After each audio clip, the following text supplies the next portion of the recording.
right, we're here live. I see some. Okay, I see myself. That's a good sign. I can hear myself as well. Let's test over here the chat.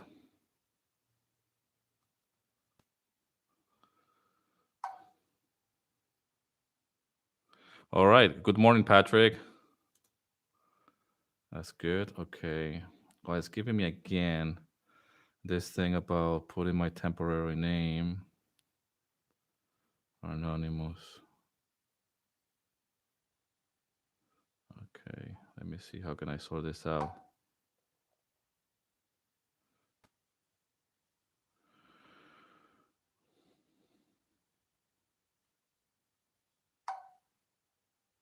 Good morning, Gary.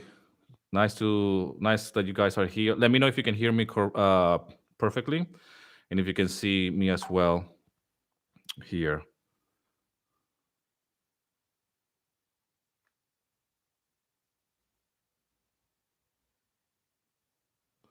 So we're gonna be going live here. We're gonna be hanging out. We're gonna be talking about different things. Let me put here my name. So if there's anything that goes wrong with the live streaming, please let me know immediately on the chat. We had some issues on the previous one. Let me go here.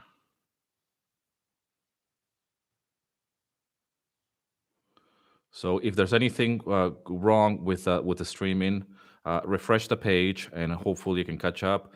I noticed on the last stream.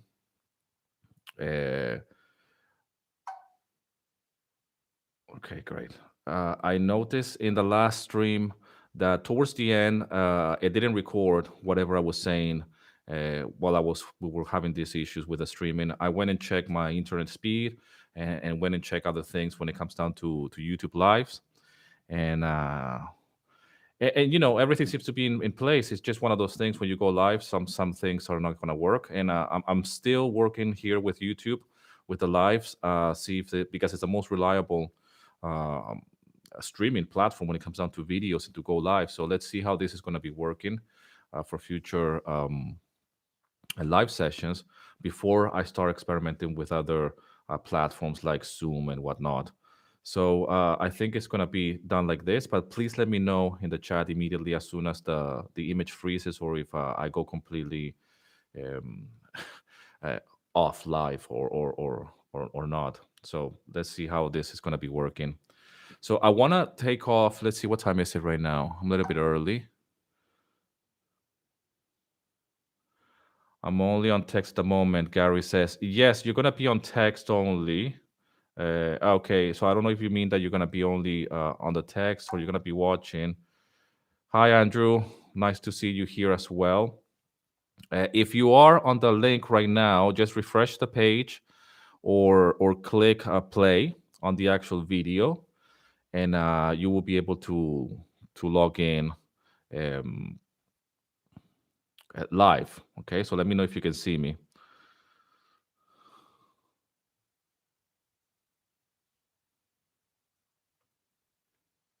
Let me know if you can see me and you can hear me as well throughout. It's a little bit early still, so I still have like 5 minutes or 4 minutes, but I wanted to go live anyways just to make sure that everything is working fine and really not waste your time. I know that your time is very precious.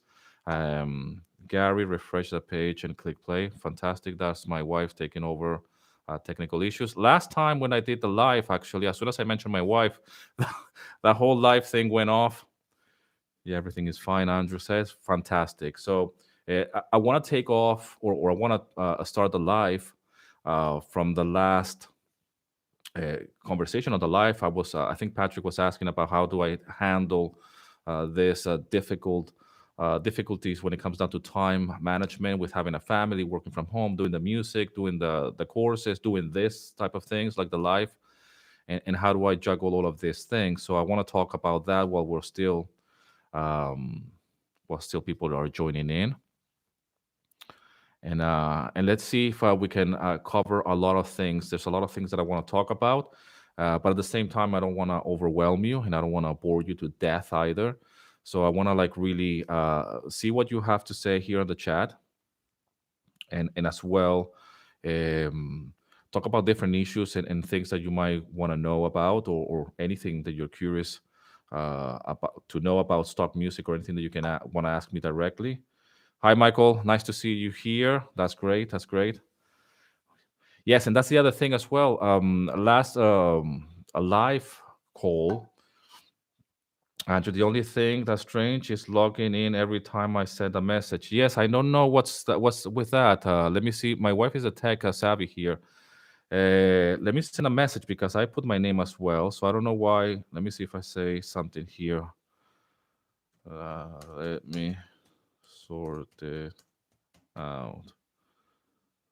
So if I send this message, it should be my name. Oh, yes, my name is there. Okay. I think Andrew, I think what you need to do is because your name appears there, you shouldn't say anything to log in. You should just just type in without logging in. Ignore the login or ignore the whole signing in or anything. So let me know if that works for you as well. And yeah, you know, let me sort it out. Okay, that's me. It's a little bit strange to do lives. I don't do lives on YouTube at all. Andrew, I see. Yes, now it works. Fantastic, great. I don't do lives on YouTube at all. I said that in my previous live call for many reasons. And I want the lives to be really special. I want it to be like closed doors behind, like this in this way in a private community, so we all can feel like we're mastermind. That's why I chose as well the name of the mastermind for the private community, because I do believe that when you go live on YouTube, it can work. But I've seen a lot of tire kickers, time wasters. They just want to, it's a little bit unfocused really, and anybody can just pop in, and it's not so intimate, so we cannot really go deeper into what we want to talk about, and you might feel a little bit exposed as well to ask the deep questions that you might want to get answers in interaction. So hopefully by doing this type of lives here in the community privately is something that you can feel as well, that is not exposed to the public, and you can actually ask questions. We can talk about it. I can go deeper into certain things, and it's not very generic because there's passerbys and whatnot. So again, this is going to be the second live call, still in the testing format. David, hello, David. Nice to see you. Welcome to the live call. So I'm gonna be doing these live calls every single month. I'm thinking about doing it towards the end of the month. Let's see. I mean, this particular call is it's kind of like an improvised one, even though it says February and we're in March. I'm gonna be doing another one for March, so we can have these live calls in the monthly live space, as archives, if you will. So anybody at any point can go and say, okay, I want to see what was happening, what the live call was about on February, March, April, so on and so forth. So what's going to happen is that I'm going to be doing this type of live calls uh, towards the end of the month. Let's see how this works out. Maybe the last week of each month or so. But this one is a little bit of an improvisation one, or a very spontaneous one, just to make up for the last call, because there were some issues, some mistakes were made. Like we didn't really inform you guys via email, and I did put it on the community, but sometimes it can be lost in the announcement space. Some people don't check it. I sometimes as well. Uh, it's hard to keep up sometimes, and the community's been very active, which is really really good. I'm really happy with that. But you're gonna be getting emails every single month before the live goes live, anyways, to give you the date. And as well, I'm gonna put it on the announcement space, so everybody can see it there. But we're gonna be communicating via email for sure.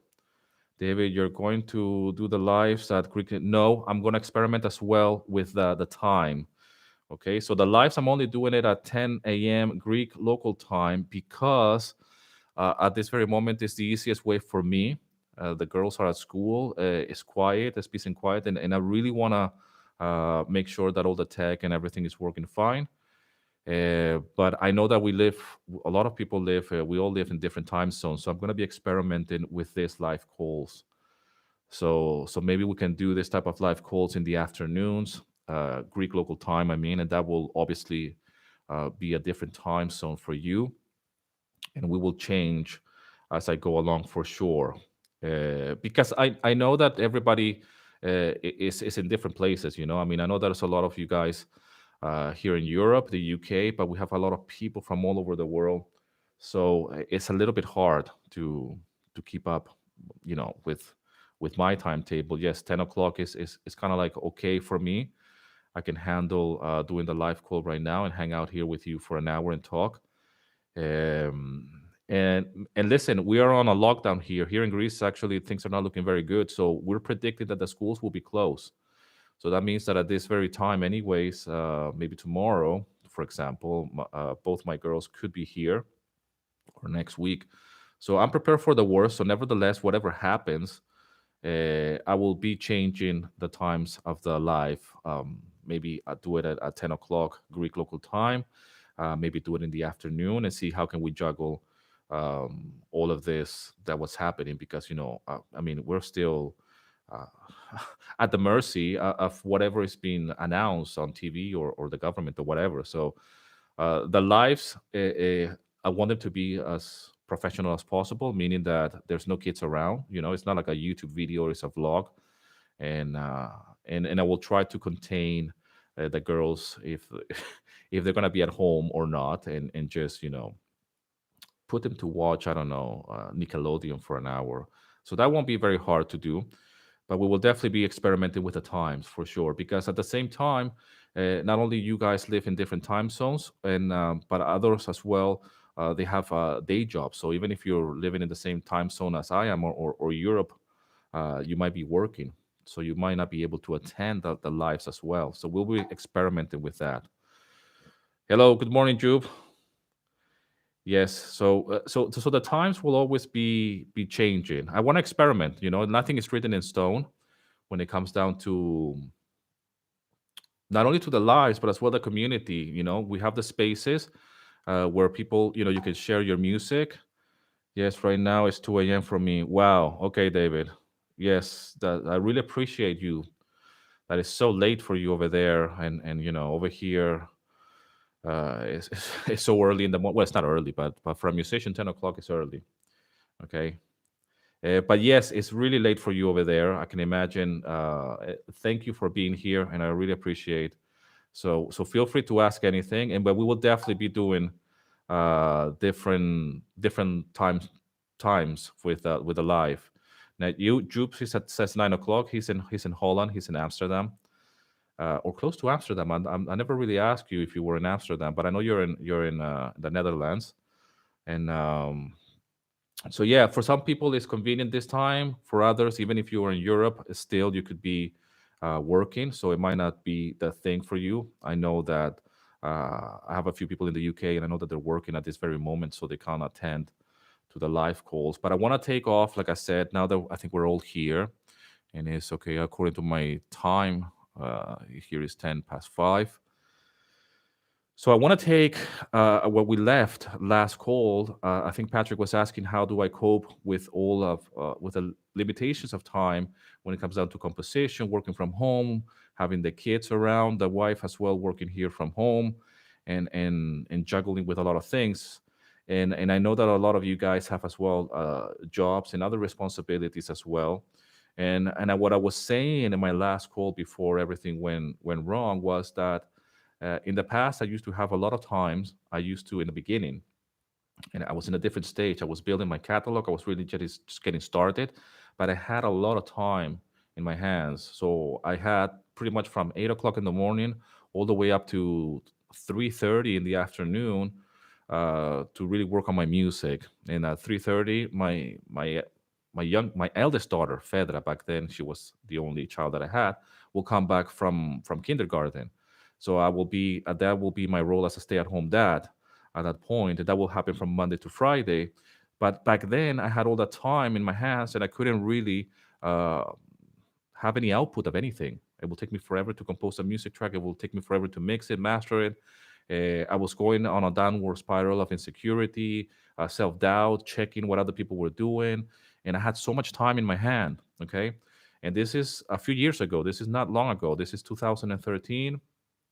Well, actually, it's a quite a few years actually ago, but it's not like it's 10 years ago or 15 years ago. To me, it's still quite recent, because when you go from a place of insecurity, self-doubt, and you don't know how to put this thing together and put it out there, it can be very time consuming.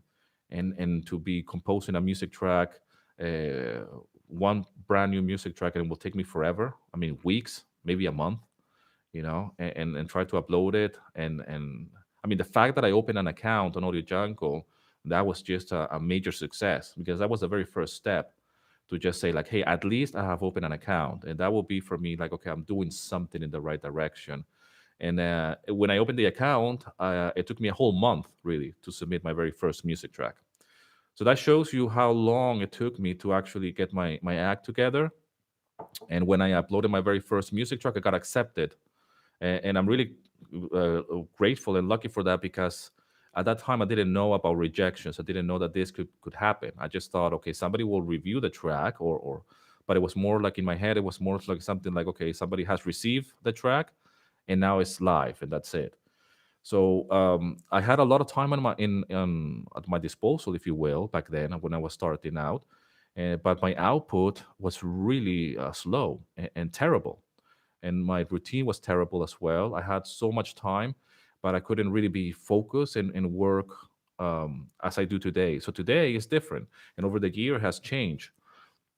So what happens is that the less time I have, the better I perform. And there's been a lot of talk about this in studies, that if you give yourself a week to do any single task, you can do that task in a day, and the output or the outcome of that task that took you one day to perform or to create or to do is better than if you give yourself a whole week. And that is true. And for me, it has been um, what I live by nowadays, because I work with limitations. And I was saying in the last call, the limitation is a friend. So I give myself limitations with everything. When it comes down to composing a music track, I give myself limitations when it comes down to the instrumentation. I give myself limitations when it comes down to the time that I'm going to be composing that music track. So, for example, I will recommend usually to time yourself and say, hey, I have a blank canvas and I'm going to be composing a brand new music track. I don't work with templates. So that means that I have to really start taking decisions fast and quick. So I'm not like before, like try to like have a coffee. Back in the day, I used to smoke, and I would just like, let me have another cigarette or whatever, and get the inspiration. So I don't wait for inspiration anymore. I don't believe in writer's blocks either. So I just believe in routine and discipline. And I believe as well in limitation. So I make myself sit down, and if I can just get up and sit down by my desk at the same time every single day, then I have created a pattern of like there's no emotion attached to it. And if I was able to do that back in the day when I had a day job, pretty much just force myself to just get out and commute and work for something that there's no emotional connection to it, then I'm surely I can do it with my music. Since I'm a musician, I'm very passionate about music. They might as well just treat it as work. So I developed that idea that my music and doing stock music like this is a job. And back in the day, I used to say, hey, I'm gonna to my wife and make like a statement. I'm gonna be doing music, or I'm gonna be playing the guitar, or I'm gonna be playing music, or I'm gonna be going in the studio to do music. And I changed that for I'm gonna go and do some work.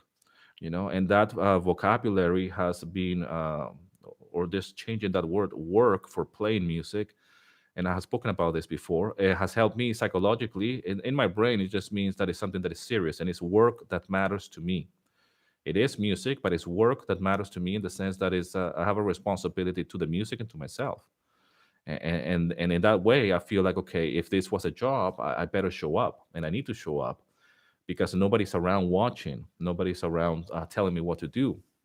So I developed that over the years, and the more limitations I have when it comes down to instruments, the time that I'm putting in to compose a music track and work with those limitations, that's where I get even more output. So I don't time myself anymore like 1 hour and see what I can come up with.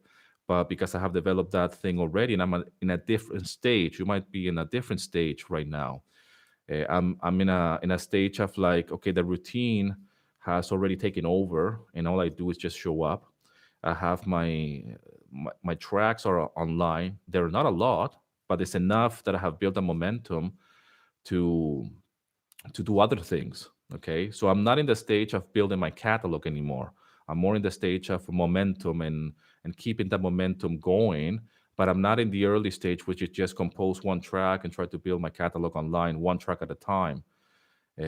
So that's a different thing as well. But now with the kids, and especially last year in 2020, when the kids were at home and throughout the whole of 2021, anyways, as well, now it's not looking any different, at least over here for us. One day they go to school, another day they're here at the house, and my wife's still working from home. We're both working from home, and we have even more responsibilities and things to do. So my working hours are still the same. 8 o'clock, 9 o'clock, I should be here by my desk. Uh, some days it could be a little bit later than that. At 10, that would be considered really late. But everything is on, and technically speaking, from 10 to 5 or 6 is like a normal working day. But yesterday, for example, I was still here, plugged in on the computer here on my desk, and it was already like 7 or 7:30, and I was just, for example, in the community answering to some questions. I was listening to some music just to give my feedback. And I consider that as well part of my job because that's what I like to do, and having my online courses, the community, the podcast, creating all of these things as well is part of what an extension of my work and my job. And that's why I always say to people that if you don't have a lot of time, then work with what you have. Work with what you have. If you only have a few hours throughout the day, um, then work with that. Or you don't need that much. Okay, you don't need that much time.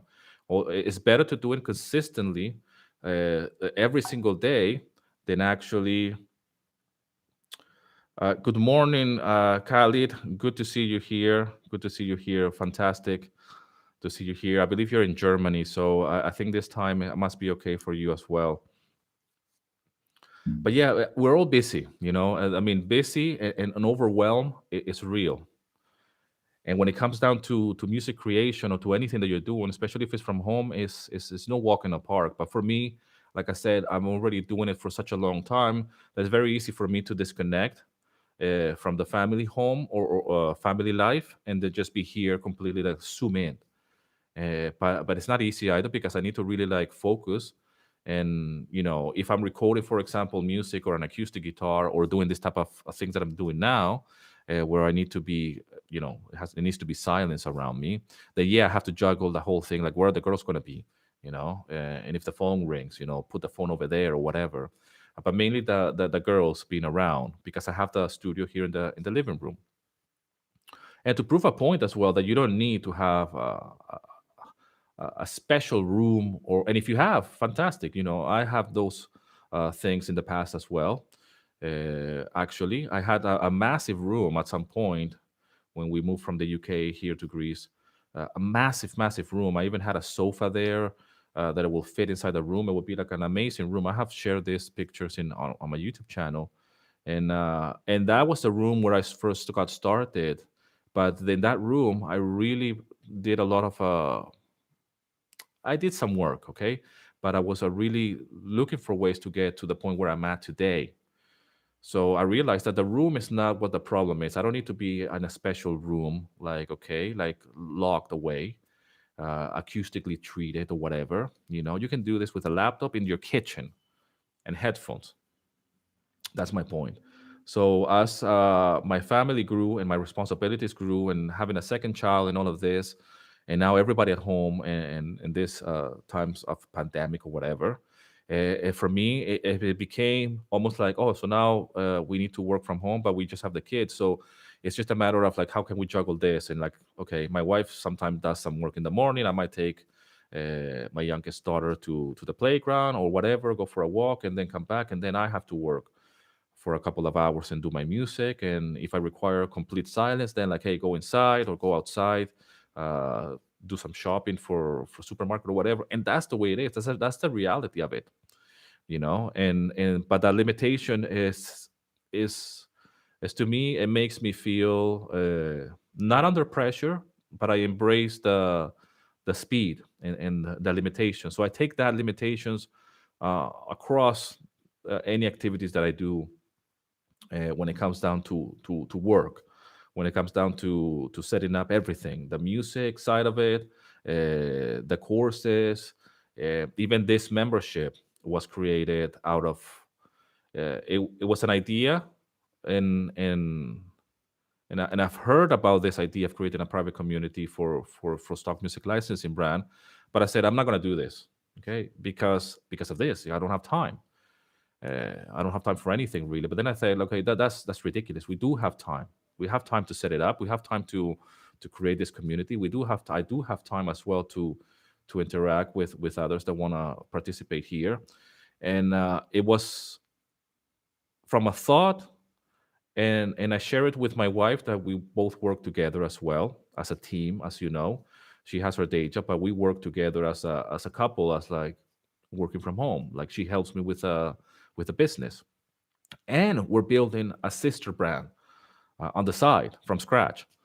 But I said to her, like, listen, I think we can do this community. You know, I found this new platform, which is the platform where this community lives now, and you know, I think it will be, you know, I mean, why not? I think if you know, check it out. From an idea to creating this community, going live, and inviting you guys here into this community, it took probably like a week, 2 weeks. That's how fast. And for you, and I'm just sharing this with you to see how I apply that even to this. Okay, so it's a thought. I masterminded with my wife and said, okay, what's the logistics of this? This is the platform. This is what we need to invest in it. How are we going to do the lives? Even this, it's just like we need to do another live. And it's just like go, go, go, go. And it's not just going fast for the sake of speed, but I do believe that the speed is going to help us grow not only faster, but encounter problems faster so we can actually address them. You see what I mean? So with the music, when I first got started, it was like I have endless time. I work from home, and I was doing as well YouTube videos. Well, I got started doing YouTube videos a little bit later than that, but I was like presenting myself as a stay-at-home dad, and you know, and it was a little bit more relaxed. And slowly, I started creating content and documenting my journey. But as time passed, it actually got even more complicated life in terms of time management and how to create more music. And like I was saying, I'm at my peak, I was creating one music track a day. So I went from creating one track for a long period, like even for a month, and now to creating a track just in one day. And that will mean that I will wake up, empty canvas, 9 o'clock, and then just say, okay, I need to create something now from thin air, from the ether. I need to bring some music ideas into the DAW, and that track needs to be finished by the end of the day. And 5 o'clock is mix, master, everything is ready to go. Okay. If I didn't upload that track that day, I will upload it the next day. But the important thing was the creation process and the creativity. How can I put that under good stress for myself and just produce? So when you start writing music every day, you get rid of the bad ideas as well. Obviously, you will encounter problems faster than you would if you just take your time. You know, like have a cup of coffee, let me have another fag or another cigarette, let me wait. Oh, I don't feel inspired today. Let me go and watch a film. Uh, you know, midday, and or go for a walk. I mean, all of those things are valid, but at the same time, once you create a routine and a discipline for work, regardless of what activities you have, or regardless of what how busy you are with your day job or other responsibilities, because you need to create a routine. And then you can break that routine and say, hey, today I don't have to do this. So, for example, now I am not composing one track every single day because I'm not at that stage. Okay, but if I want to, I can create that because I have done it before, and I know how to put that time there. and then juggle that. Okay, if I'm going to create one track a day, it doesn't take me the whole day anymore. We're talking about hours now, and I'm already know what to use. I know what sounds I'm going to be using. I don't spend endless time looking for kick drums or other string sections and plugins and all of that. I just get rid of all of that. So it's mainly decision making and working with limitations. So if you give me a limitation in terms of time and what I need to do, even if it's something new, I'm gonna thrive there, and actually gonna put myself to the test and say, okay, I only have this amount of time, and the output I know it's gonna be better than if I give myself a week to do it. So that's something that I wanted to address very quickly here, because I know that you guys are very busy. Okay, I know that all of you are busy with a day job, responsibilities, and endless things. There's always something, and life is always happening. How does your one day track? Gary's asking, hi Daniel, does your 1 day track includes your stingers and your edits? Yes, the edits, that's another thing. The edits, you can do them. Um, Gary's asking if I do one track a day, if I will do as well the edits. Okay. Now the edits, you can do them in the beginning when I first got started. I will do them with the open session with all the tracks. Okay, that's one way to do it, and that means that you have the drums, the bass, the guitars, and you have that session. So I will do the track. That's the full version of the track, and then I will grab that same tracks, open tracks, all the sessions, and start doing the edits in that same session. Okay, that's one way to do it. I have done as well the edits with the final mix. It's a little bit more complicated, but you just have the stereo file, and you just pretty much just cut the audio by transients and create your edits like that. The difference is that when you have the session open, you can customize more the edit when it comes down to, for example, some drum fills and some other things that you can actually tweak a little bit individually. If you only have the stereo file on its own, then it's a little bit more harder because you cannot really alter anything. It's just you're literally just cutting chunks of audio and putting them together. But yes, the edits don't take that much time either once you get into the habit of doing them and kind of get again a routine. Okay, so for example, my edits, a shortcut of the edits will be, Kalia, my question, I feel.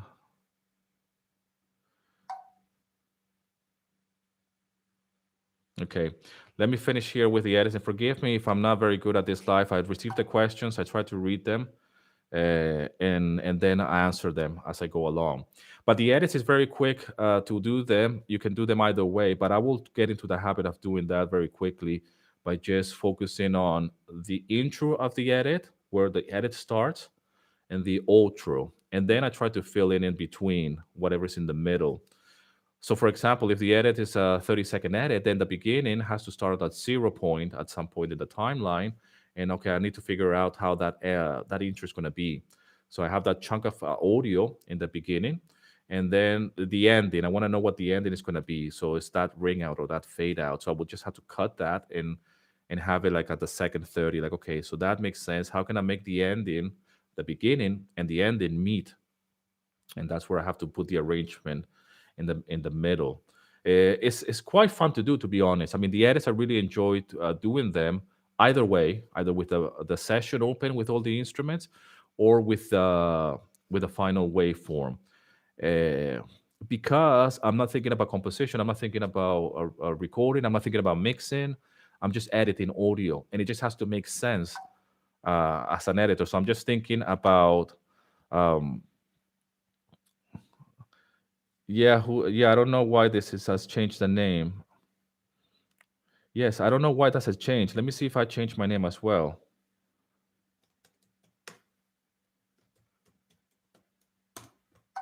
Yeah, I've changed as well. I don't know why this thing changes. That I noticed that as well last time. Now I am this thing 2330. That's bollocks, isn't it? Yeah, I don't know why. What I've done wrong. Yeah. I don't know if this thing refreshes. Anyways, let me carry on very quickly because I know time is precious. This is what I'm talking about. The more you can start doing things, the more you will encounter issues or problems, and then you can address them as you go along. So the edits, I do them like that. The edits are really fun to do actually, and I take a lot of pressure in that, pleasure on that. It's just a matter of practice. I don't want to distract you from answering questions, so please forgive me. No, it's fine. That's fine. I'll need to practice anyways. My wife told me like, oh, you need to read the question slowly, and then reply as you go along. So the edits are like that. Yes, the edits could be done that fast. Really, the shorter the edit, the more complex it is. Obviously, and going back to the limitations. So it's all of this ideas. So Khalid asked me here, I feel I have a serious limitation when it comes down to sounds.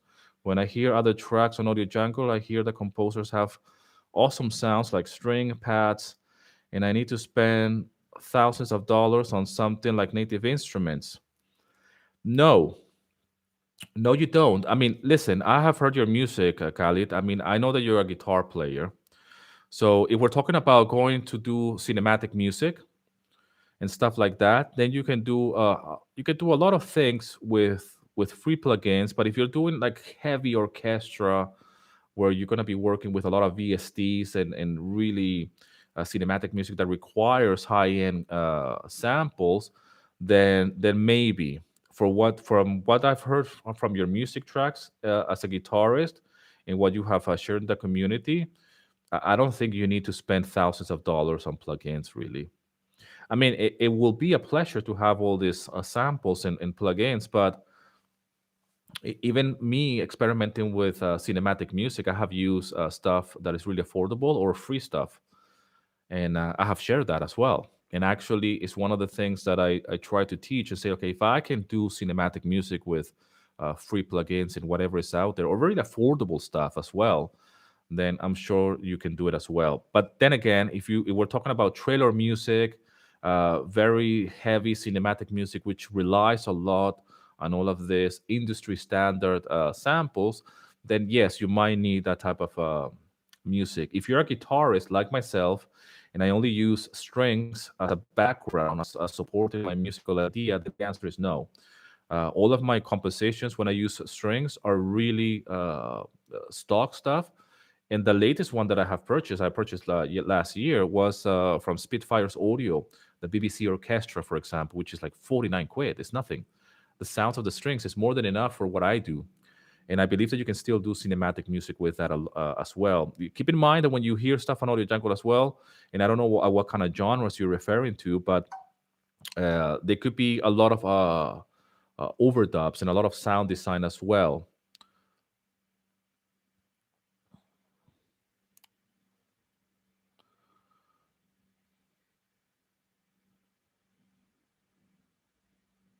Hmm.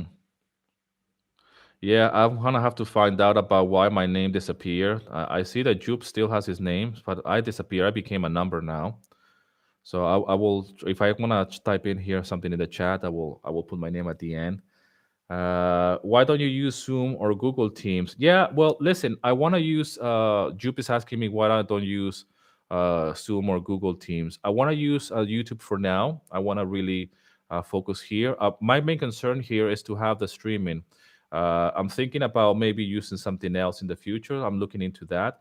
I'm not sure if people want to be as well uh, on a Zoom call, like everybody to be on camera. This can as well affect as well the streaming. I sign it again. Okay, to see your name. All right, that's great. Yeah, we'll look into that. So, but anyways, okay, Kali says thanks for the help. Follow up question: any advice how to get good shakers or percussion sounds? I've heard this before. Yes, and somebody else, Dawn in the community, was asking as well about transitions. So I know that there's certain elements when it comes down to music creation that we always go back to them, and we always need them. Transitions is one of them. I usually do this from scratch. Uh, but I could create a transition sample, for example. So I mentioned to Don inside the community, he was asking as well about transitions, and I said like I could probably create some transitions, and I will put in the community so you can use them. And the transitions, I mean the reverse symbols and the noise and the filters, which are very popular and very common in stock music, and we use them again and again and again. Shakers and percussions. I usually use from Logic. Okay, I mean you can do them live as well, but maybe I can put some. Maybe I can record some myself and maybe put them there. I don't know exactly where to find good percussions. I'm sure there's some out there. Okay, uh, but even back in the day when I was using Pro Tools, I would just literally program them, and it will be like stock percussion sounds and shakers. Um, but maybe I can put some samples as well like that for you to use and maybe see if that helps. Maybe. I mean, I have some shakers. Try Splice. Yes, that's a good one. There's many. There's so many loops out there that you can use in the percussion. Vincent, just to say hi. Oh, Vincent, hi. Nice to see you. Poor internet connection. Hi, on the way to work. Poor internet connection. Okay, yes, okay. Vincent is on his way to work. All right, that's great. I believe Vincent is on in Hong Kong right now. Must be late actually as well. I believe so. But yes, another thing that I wanna say here. Okay, is it interesting? Patrick is asking, is it interesting to upload tracks for free? Pawn five weekly free, good thing to. Yes, I have done that. I have had one track here and there for free to attract customers so they can download it or whatever. Yeah, for sure. I don't see a problem with that. And actually experiment to see what track you want to add for free, for sure. Yeah, try Splice. Yes, for sure. There's so many out there. I mean, my rule of thumb when I find a sample or a sound, I just use the same one for everything. Okay, and that's the lazy way, but that's not a lazy way. It's the way to go back to the limitations. For example, I only work when I'm programming my drums. I work with 5 kick drums, 5 snares, and maybe 5 different hi-hats. um, so it's again, I don't go endlessly. So when you find your shaker and your percussion sounds, stick with it and use them again and again and again. It's just a matter of how do you put it in the composition. So I wouldn't worry too much about finding a new stuff. I use the same sounds over and over again, for the sake of limitations and for the sake of speed and for being more creative. So yeah, I mean, it's just one of those things. Before I carry on, I want to say something very quickly before I forget. Jupe has brought to my attention that there is a collaboration, kind of like a plugin or platform that you can collaborate with other musicians. I'm gonna probably share that in the community as well. If you want to collaborate between each other, meaning that you can probably somebody record something and then the other person can record live streaming with a DAW. I don't know exactly how it works. Jupes has shared a lot about that with me via email. And I mentioned that I was going to mention it here. If you guys want to collaborate between each other and record music, or if somebody plays an instrument that the other one doesn't play, you can certainly do that. I will probably share that more information on the community and see if you guys are interested in that to collaborate between each other as musicians and record together and compose together. And there's ways around that for sure. Even if you start making sales, decide how much you're going to be getting each. I've seen group of people or a team of composers work like that, and they just upload music to Audio Jungle, for example, and the revenue they share it. So probably I will let Jupe as well take the lead in the community with that, so he can share that and probably put that in the discussion and share more because he knows more about how to this platform works. So if you guys are composing something and you need somebody to write something or collaborate with another musician, you can do it, and apparently you can do it like really seamlessly, like very easy, via a DAW or something, some kind of plugin or something that works like that. So probably we'll share this more inside the community if you guys are interested in that. Okay, here is another question. My problem is that I hear things as I am listening to my music. This is Andrew. Yes, I know. Even today, listening to my tropical track that I uploaded 15 days ago, and I hear some strange pops in the bass line, like a side chain is wrong, and it's been 15 days. I mean, the track might be reviewed in a couple of hours, and here I am deleting the submission. No, don't do that. don't delete the submission. I didn't do that, okay, because you guys told me there was nothing wrong with the track, that I feel frustrated. Listen, we hear things, okay? And if you really hear things, you're going to find them. Okay, and there's a lot of jokes out there online about sound engineering and audio people. I mean, my background is sound engineering, so I went to study sound engineering, and there's a funny jokes about sound engineers when the studio is dead quiet and they will just get close to the speaker, to the monitor, to just to listen to that. Can you hear that? You know, like almost because we're obsessed with sound and we're obsessed with like the noise, even background noise, and even the speakers. If there's no music going through the speakers, there are jokes like that online about us sound engineers going to the speaker and listening to, like, okay, there is some background noise going through the speaker, but there's nothing there really. You know, I do believe that you have to learn how to let go and trust your ears more.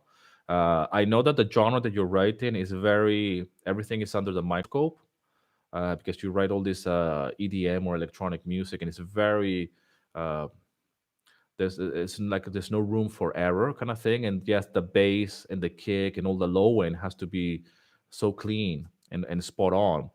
So, but I do believe that you have to let it go. I do believe that you're, you know, I mean, the only way to compare this kind of like obsession with the sound is believe that you're, you know, I mean, the only way to compare this kind of like obsession with the sound is that when it's late at night and you can't sleep, you know, you're in a strange environment and you just start to hear things, you know, and then you think that there's stuff there, and then you hear stuff and you're very aware of your surroundings, but really it's just, you're just looking for stuff that it could not be there as well. I don't believe, I mean, I heard your track and I heard your track as well through my system and through headphones, which are pretty flat as well. And I didn't hear something. And from somebody that is listening to your music as an outsider with a fresh set of ears, it will definitely will be brought to my attention something.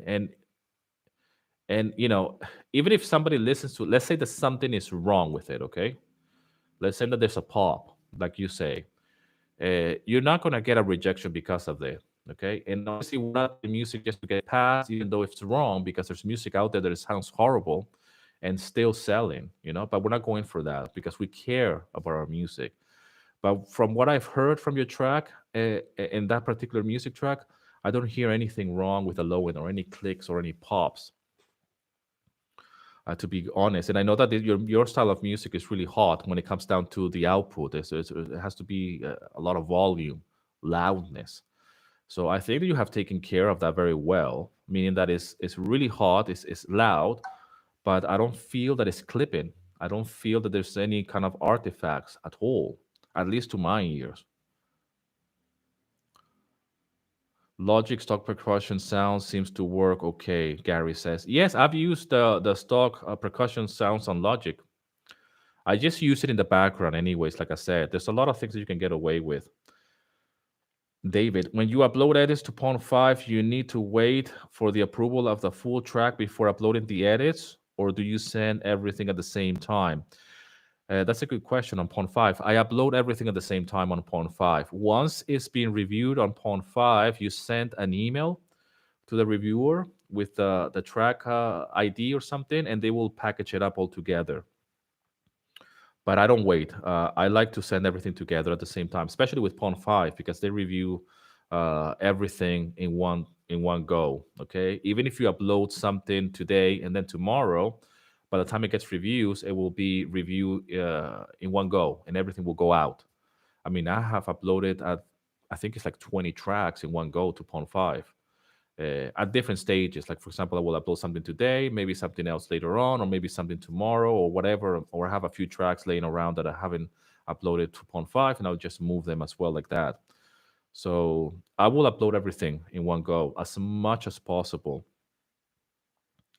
I wanted to suggest, Andrew says, I wanted to suggest something like that. I think you're referring to the collaboration thing. So I'm going to say Jupe is going to be taking care of that. I said to him, take the lead and please go to the discussion, share everything, all the details, and take the lead with that for sure. And if you guys want to collaborate and between each other, that would be great.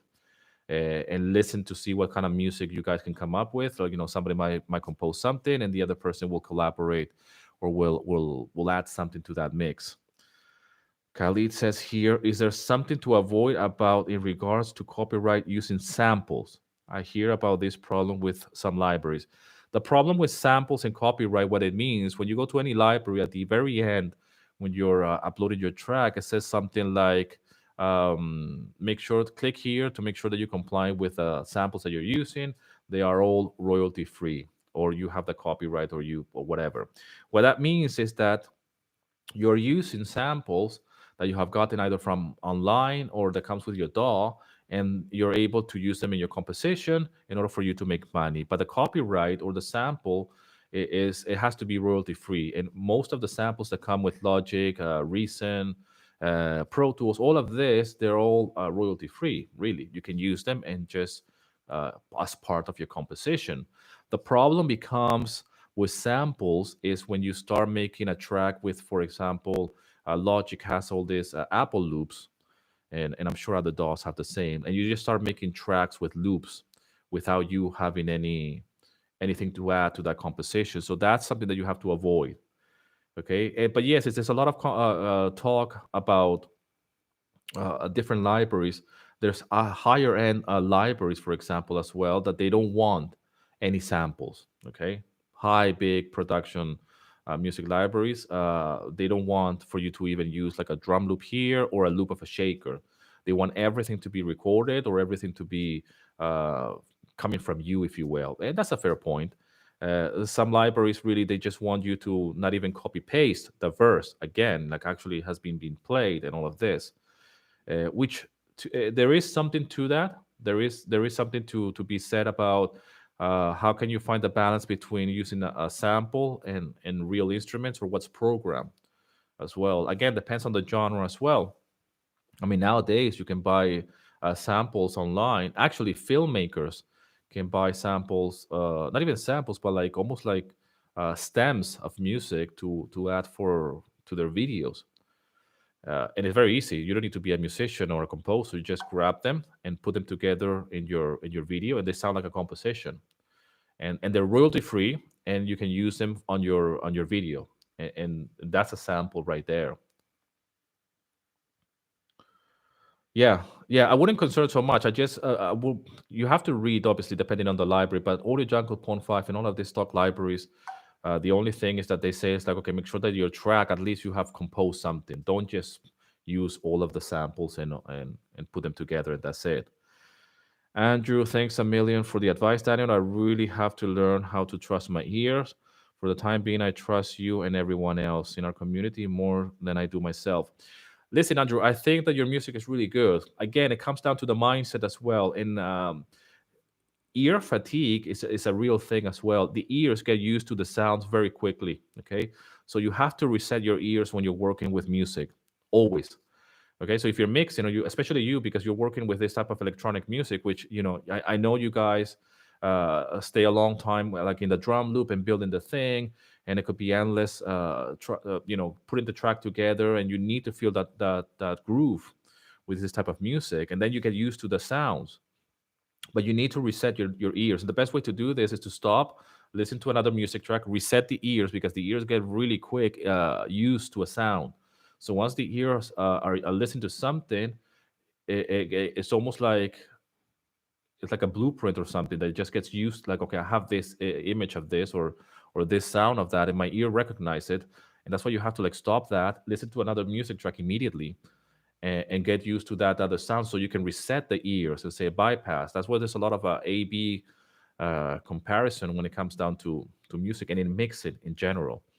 Another trick that you can try is that when you're mixing your music, try to mix it at low volumes. I don't know how loud you mix, but for example, in rock music, that you require a lot of volume to feel the energy when mixing, you need to mix at low volumes. And low volumes, like what the pros do, anyways, is that you bring the volume so low that you can have a conversation with somebody in the room without raising your voice. So try to keep that in mind when you're doing your mixing and in your compositions. There is a time and a place to crank it up a little bit, but I wouldn't use that as a reference point for sure. And it's just one of those things that you need to consider.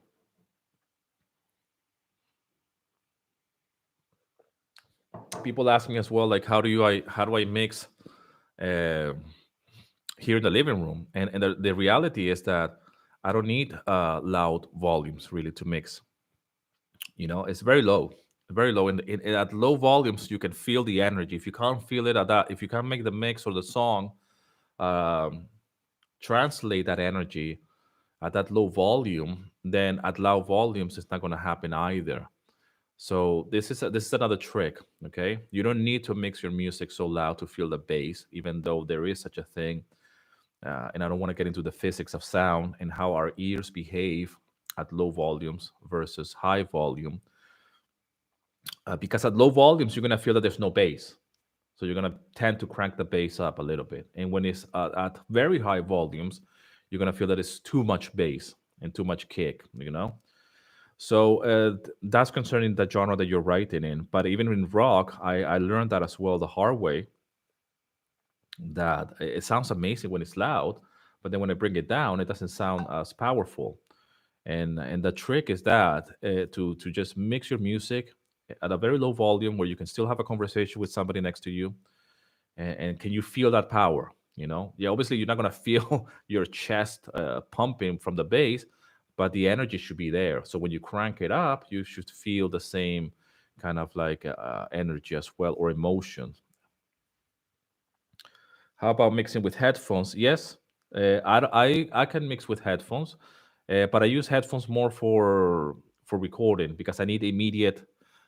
I like to record, so when I'm playing the guitar or even playing the piano, I'm a terrible piano player. But when I'm banging stuff on the piano or my MIDI controller, I use headphones because I need that immediate sound. I don't like recording with loud volumes. I don't like it. I rather have my headphones for sure. And I don't know if that comes from my studio years when I used to record music in the studio, meaning that I was a musician to record, and I would be in a room with my headphones, so probably got used to it. But I have a friend on Audio Django. He's really talented, and he was doing music for more than a year with headphones and mixing and everything and selling. And he told me the only reason why I found out is because he told me like, "Oh, I'm looking to buy some speakers, and I like the ones that you have. I have some Genelecs, the smaller ones, and I'm in the marketplace to buy one because I've been mixing and doing all my music with headphones." It just blew my mind because he's already selling. He's successful in Audio Django, and it blew my mind that he was doing all of this work with the headphones and a laptop. So there's some people that do it like that, and he was already selling, very successful, and it's just one of those things.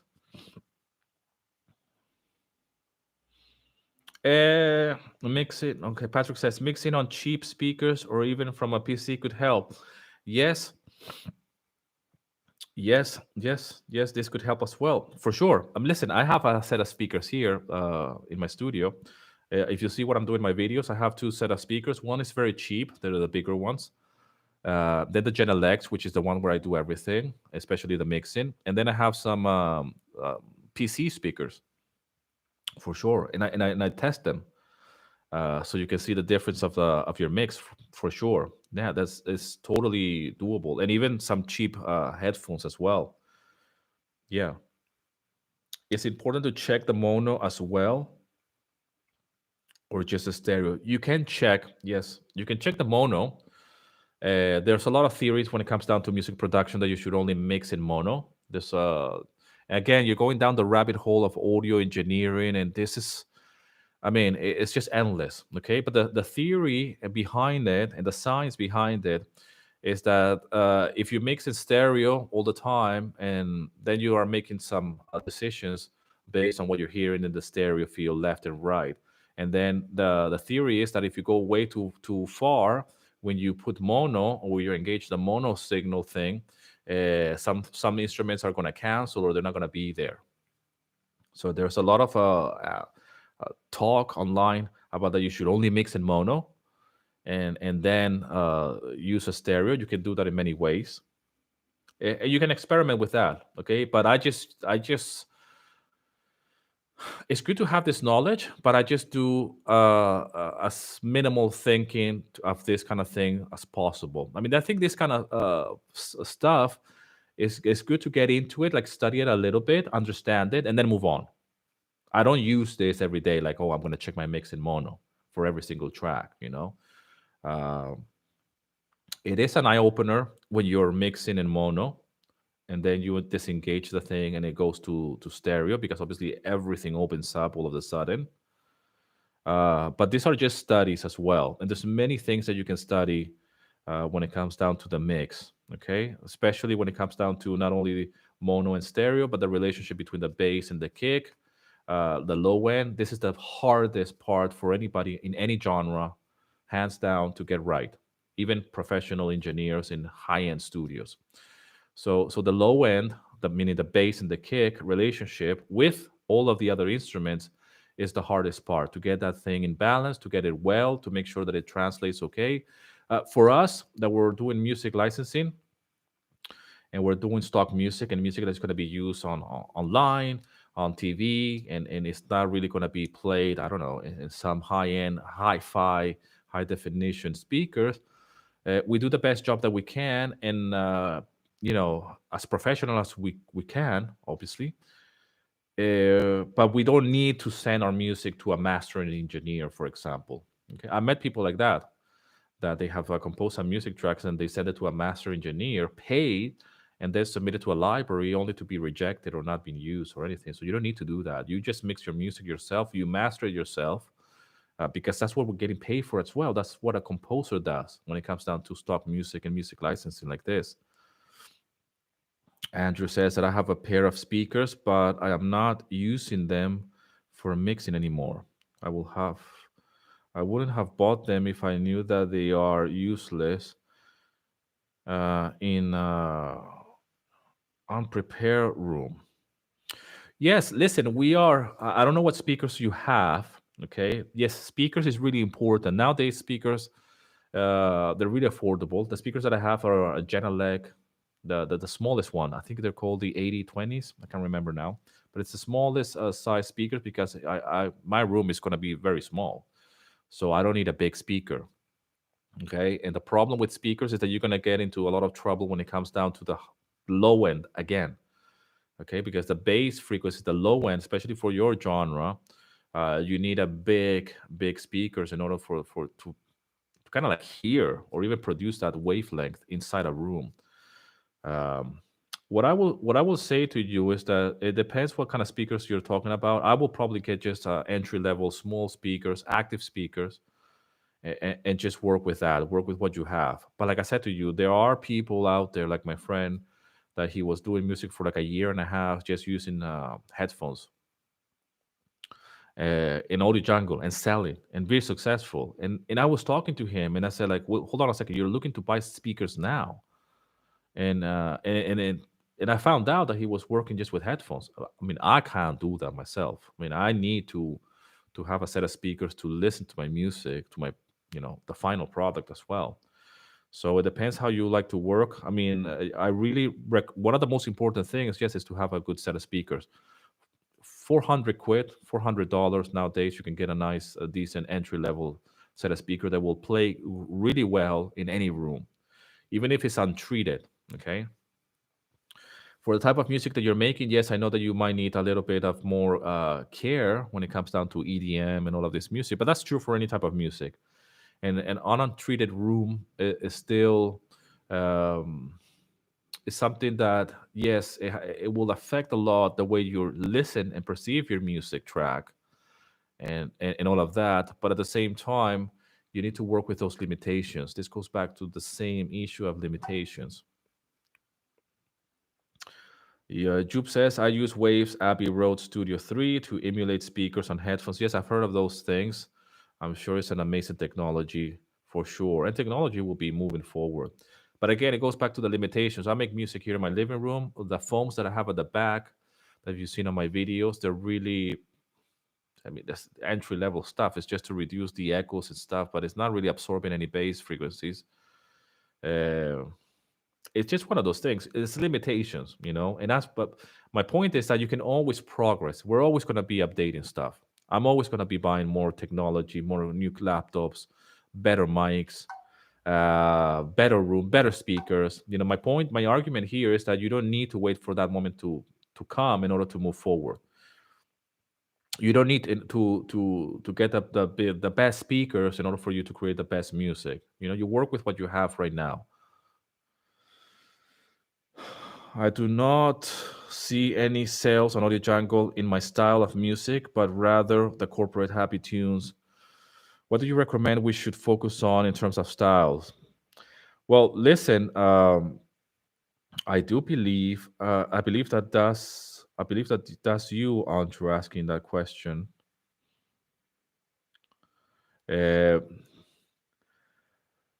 in Audio Jungle, the styles, yes, corporate music sells a lot, but in Audio Jungle as well, for example, and even checking my latest statistics, I'm still selling acoustic track. This is what I do.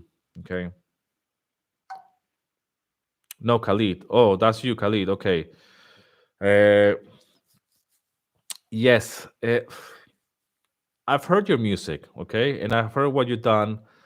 I think that you need to. I think it's a numbers game as well. I think that you need to put more music out there. I really believe what I've heard from your tracks and the way you play the guitar. There's always a place for corporate music. I usually recommend do corporate music just because that's one of the things that sells as well. And when I started doing corporate music, it was more of a challenge for me. It was I need to be able to do this because I didn't know how to do it.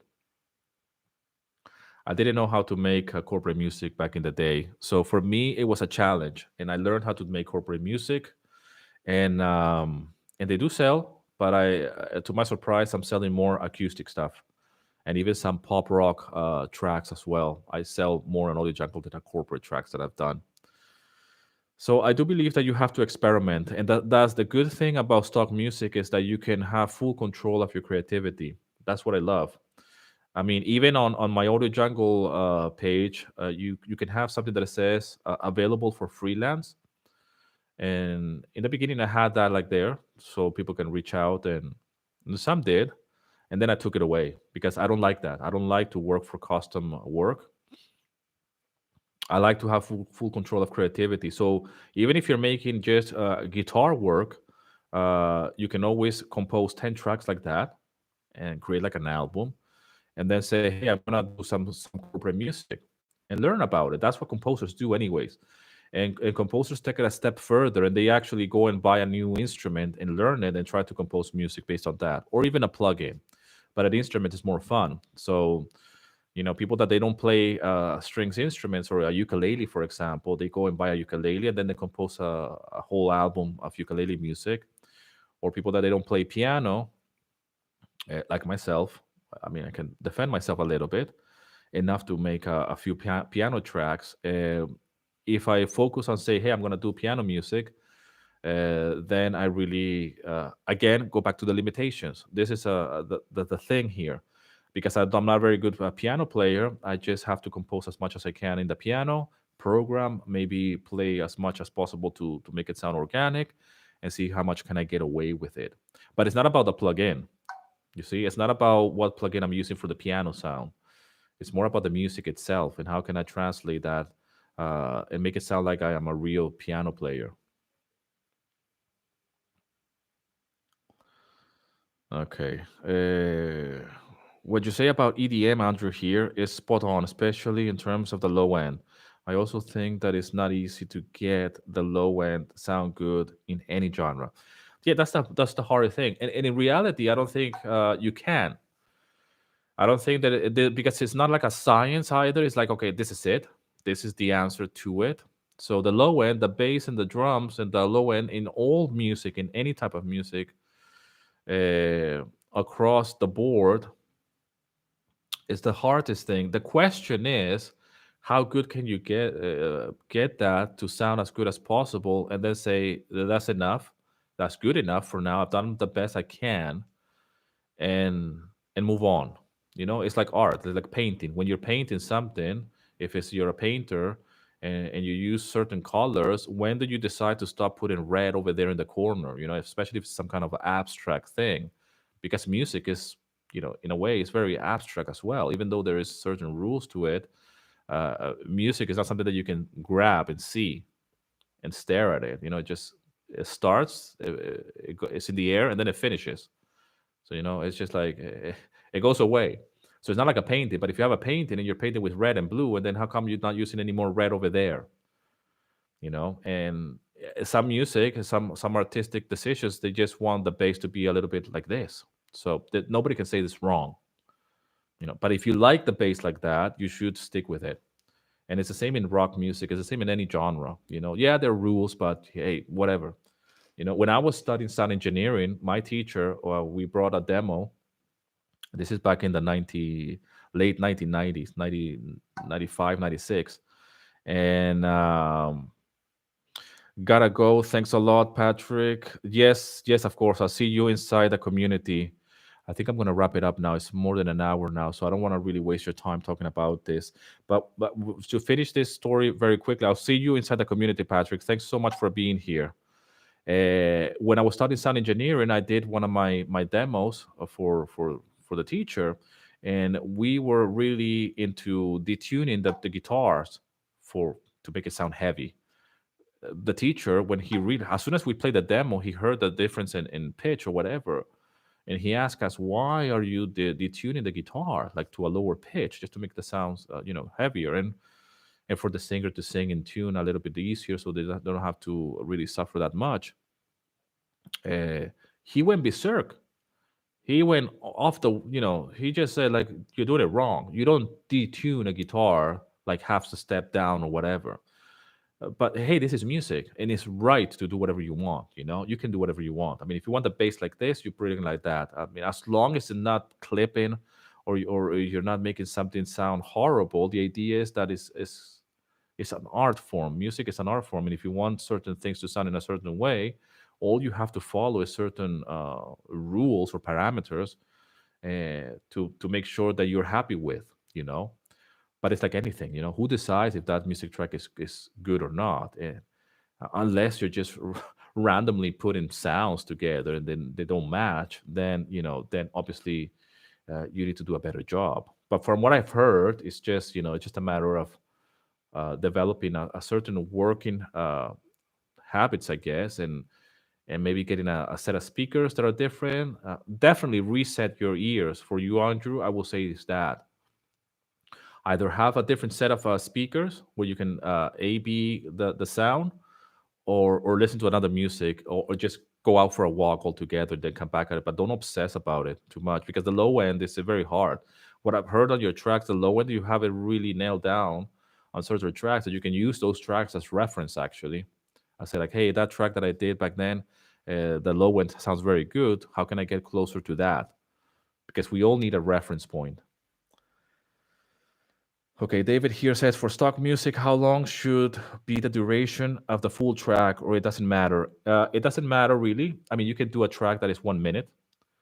Back in the day, I would used to do the length of the full track will be 2 minutes and a half. That's a lot. There's no rules really, okay? Because if you have like what Andre's doing, for example, an EDM track or something, maybe 2.5 minutes or 3 minutes of a track is okay. And when you see the rules of these libraries, when they say, okay, how short or how long can it be, it's usually within that. But 90 seconds is as well as is good enough.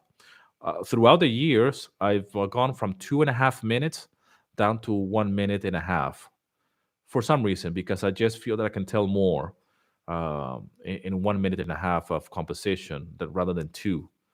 Uh, but that's a very good question, because all of my compositions lately has been 1 minute and a half. 90 seconds is more than enough. Yeah, yeah. I think again, sometimes you feel like 2 minutes and a half is what you need, because that's like a length of a song. But when it comes down to stock music, 1 minute and 20 seconds, 1 minute and a half is more than enough, I think. Love the analogy of painting, Daniel. Have a great day, guys. See you inside the community. Khalid. Good. That's wonderful. I think I'm gonna wrap it up. If there's anything else that you wanna drop it now. Thank you so much, guys, for being here.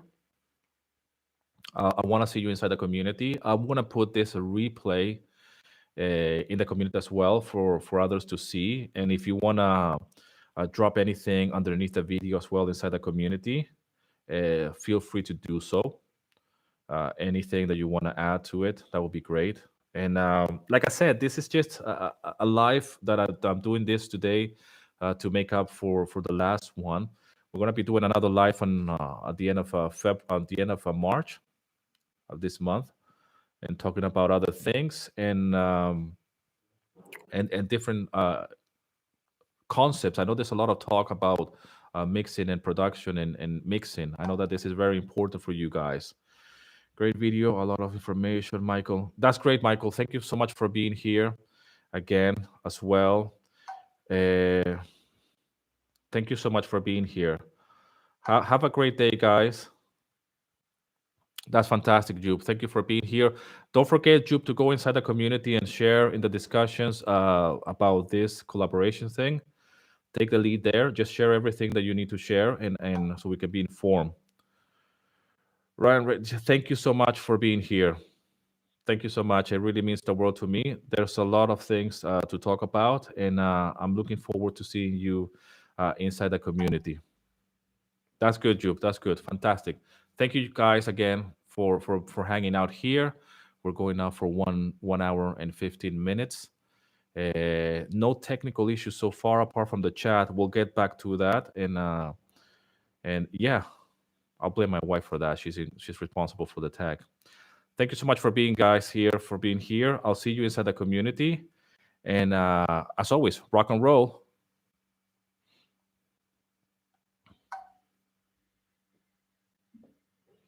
Thank you, Andrew. Thank you. Have a great day. You too, guys. See you inside the community, okay?